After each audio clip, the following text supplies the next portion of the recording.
Un cadre de vie insalubre est souvent source de maladies, dont ces pathologies oculaires dont il est question dans le reportage que vous venez de suivre. À Bobo-Dioulasso, la question d'hygiène et d'assainissement semble une préoccupation assez récurrente.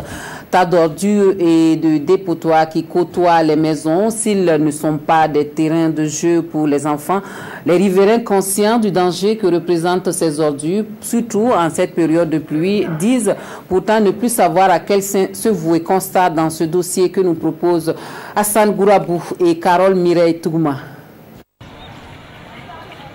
L'insalubrité sous toutes ses facettes. Voici la physionomie de certains quartiers de la ville de Bobo-Dioulasso.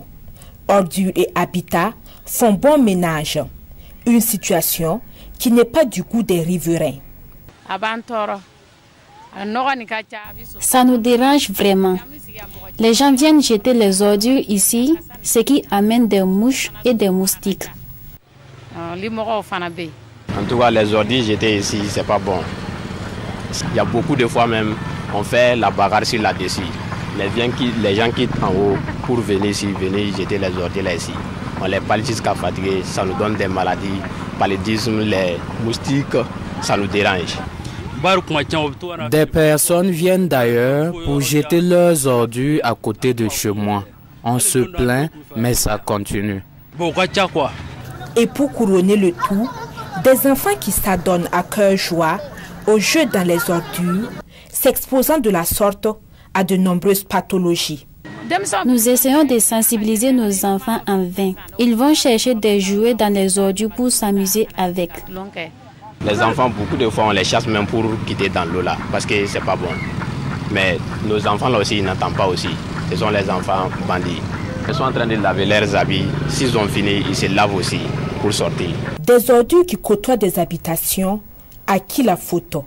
Les riverains pointent du doigt la commune. Parce que si la commune a construit des dépotoirs, je pense que ça va diminuer. Si tu prends exemple dans la commune, il y a combien de bacs dans la grande ville de Sia? C'est petit pour la ville. C'est la commune qui doit s'en charger, appuyer les associations d'assainissement. Depuis 2006, on a instauré un nouveau système où on a privatisé la filière déchets. C'est-à-dire quoi? Avant, les ménages, on avait déposé les bacs dans les quartiers où les ménages amenaient eux-mêmes les déchets dans les bacs pour les déverser. Il s'avérait que ce système n'était pas bien.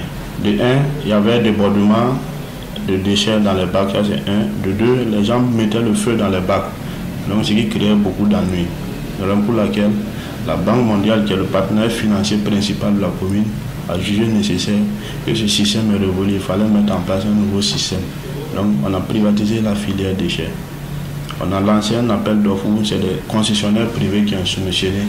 C'est eux qui sont chargés d'enlever les déchets des ménages vers des centres de transit qu'on a mis en place, qu'on appelle centres de collecte.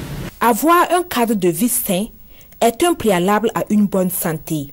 Et à cette période de pluie, où de nombreuses pathologies font leur retour, population et responsables de l'assainissement gagneraient à accorder leur violon pour un environnement plus salubre.